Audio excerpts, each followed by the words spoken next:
নমস্কার বন্ধুরা, মেনকা রান্নাঘরে আপনাদের সবাইকে স্বাগত জানাই। তো বন্ধুরা, আমি আজকে নতুন একটা রেসিপি নিয়ে চলে এসেছি, কাশ্মীরি চিকেন।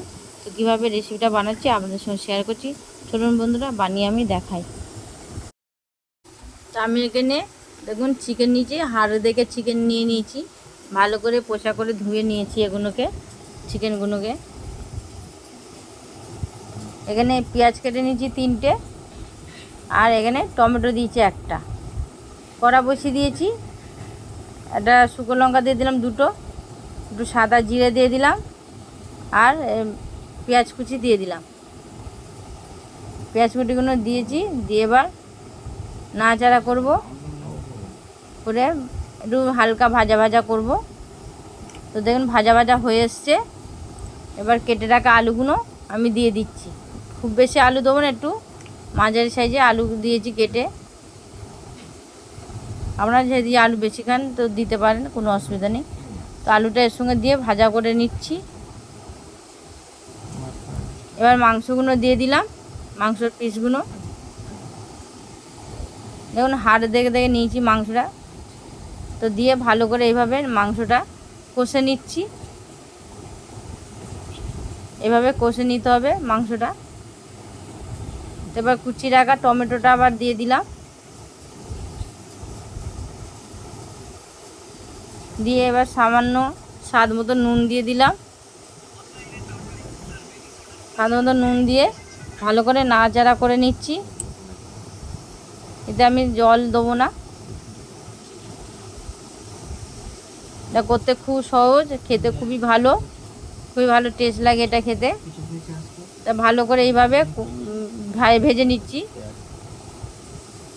মাংসটাও ভেজে নিচ্ছি ভালো করে এর সঙ্গে। এবার দিয়ে দেবো আদা রসুন আর কাঁচা লঙ্কা বাটা 2 চামচ মতন দিয়ে দিলাম। দিয়ে আবার এটাকে একটু ভেজে নেবো, কষে নেব। তো এইভাবে কষে নিচ্ছি, একটু কম আঁচ করে করে কষে নেব। খুব বেশি আঁচ জোরে দেবো না, একদম কম মাঝারি আঁচে কষবো এটাকে। তো এবার কাশ্মীর লঙ্কার গুঁড়ো 2 চামচ দিয়ে দিলাম। কাশ্মীর লঙ্কার গুঁড়ো 2 চামচ দিয়ে দিচ্ছি, 2-3 চামচ। এটা আর কোনো মশলা দেবো না, দিয়ে এবার নাড়াচাড়া করব। আর একটু দিয়ে দেবো এর মধ্যে চিকেন মশলা দিয়ে দিলাম 1.5 চামচ মতন। দিয়ে ভালো করে আবার কষে নেবো এটাকে। একদম কম আঁচে রান্না করবে এটাকে, একদম কম আঁচে রান্না করতে, ঢাকা দিয়ে রান্না করলে এটা ভালো টেস্টও হবে, আর ওতেই সিদ্ধ হয়ে যাবে, আলু মাংস সবই সিদ্ধ হয়ে যাবে। তো এইভাবে ঢাকা দিয়ে আমি রান্না করে নেব।